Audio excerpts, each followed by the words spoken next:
बुद्धि का सदुपयोग। यह कहानी एक बकरे और एक बूढ़े व्यक्ति पर निर्भर है। एक समय की बात है, एक राजा के पास एक सुंदर बकरा था। वह उसे बहुत प्रिय था। एक दिन राजा ने घोषणा कर दी कि जो व्यक्ति उसके बकरे को घास खिलाकर तृप्त करेगा, उसे 1000 स्वर्ण मुद्राएं उपहार में दी जाएंगी। बकरा तृप्त हुआ या नहीं, इसकी परीक्षा राजा स्वयं करेंगे।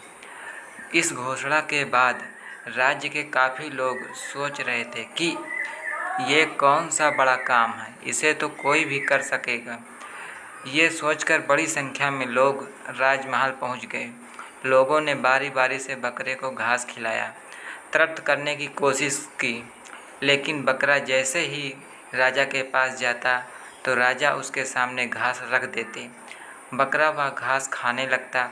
काफ़ी लोग इस काम में असफल हो गए। सभी लोग ये मान चुके थे कि इस समस्या प्रतियोगिता को कोई जीत नहीं सकता। उसी राज्य में एक बूढ़ा बुद्धिमान व्यक्ति रहता था। वह भी राजमहल पहुंच गया। उसने बकरे को सामने अपने हाथ लिया और उसे ले गया। पहले तो उसने बकरे को पेट भर घास खिला दी। उसके बाद बकरा जैसे ही घास खाने की कोशिश करता तो बूढ़ा उसे डंडे से मारने लगता। ऐसा मारता कि बकरे का चमड़ा लाल पड़ जाता। ऐसा ही करते करते सुबह से शाम हो गई। बकरा ये समझ गया कि अगर मैंने घास खाने की कोशिश की तो मुझे मार पड़ेगी। शाम को बूढ़ा बकरे को लेकर राजा के पास गया। राजा ने तुरंत ही बकरे के सामने घास रख दी। बकरे ने सोचा कि अगर घास खाई तो मार पड़ेगी।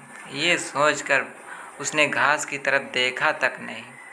राजा भी हैरान थे कि ये कैसे संभव हो गया, लेकिन शर्त के मुताबिक उस बूढ़े को 1000 स्वर्ण मुद्राएं उपहार में दे दी गई। इस कथा की सीख, छोटी सी कथा की सीख यह है कि हमारे जीवन में कोई भी समस्या हो, उसका हल ज़रूर है, बस ज़रूरत है थोड़ा अलग सोचने की। इस कथा में बुद्धिमान बूढ़े ने थोड़ा अलग सोचा और बकरे को तृप्त करने की प्रतियोगिता जीत ली। इसी तरह किसी भी समस्या में धैर्य से काम लेना चाहिए और थोड़ा अलग सोचने में कोई न कोई